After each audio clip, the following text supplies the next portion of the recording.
أعوذ بالله من الشيطان الرجيم. بسم الله الرحمن الرحيم. الرحمن علم القرآن خلق الإنسان علمه البيان. الشمس والقمر بحسبان والنجم والشجر يسجدان والسماء رفعها ووضع الميزان ألا تطغوا في الميزان وأقيموا الوزن بالقسط ولا تخسروا الميزان والأرض وضعها للأنام فيها فاكهة والنخل ذات الأكمام والحب ذو العصف والريحان فبأي آلاء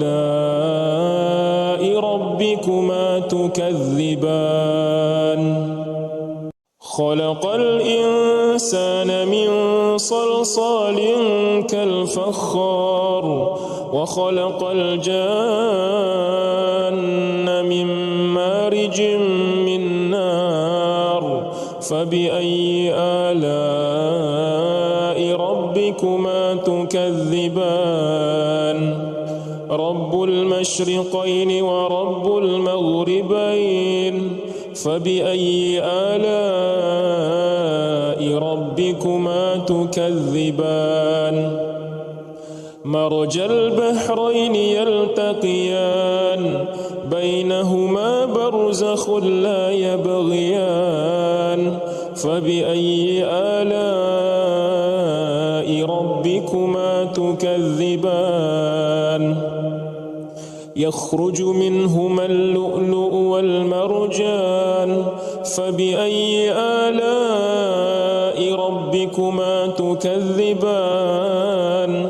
وله الجوار المنشآت في البحر كالأعلام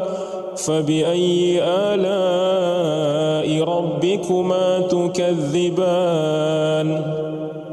كل من عليها فان ويبقى وجه ربك ذو الجلال والإكرام فبأي آلاء ربكما تكذبان يسأله من في السماوات والأرض كل يوم هو في شأن فبأي آلاء ربكما تكذبان سنفرغ لكم أيها الثقلان فبأي آلاء ربكما تكذبان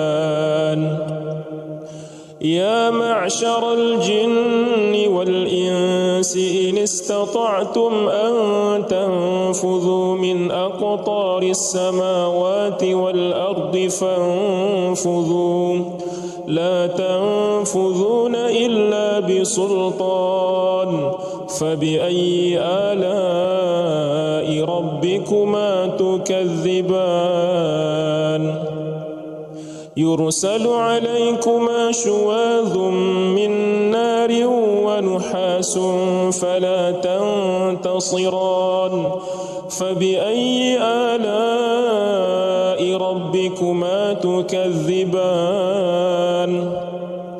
فإذا انشقت السماء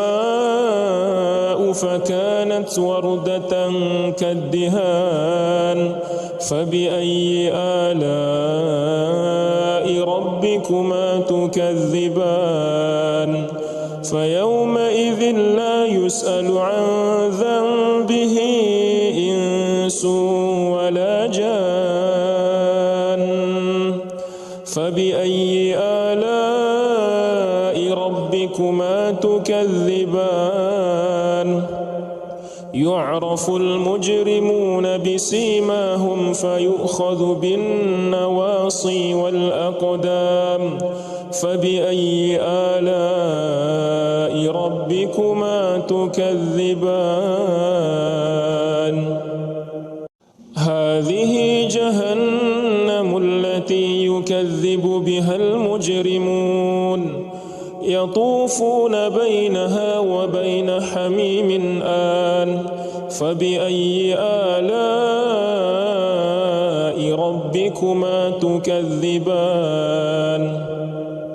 ولمن خاف مقام ربه جنتان فبأي آلاء ربكما تكذبان ذواتا أفنان فبأي آلاء ربكما تكذبان فيهما عينان تجريان فبأي آلاء ربكما تكذبان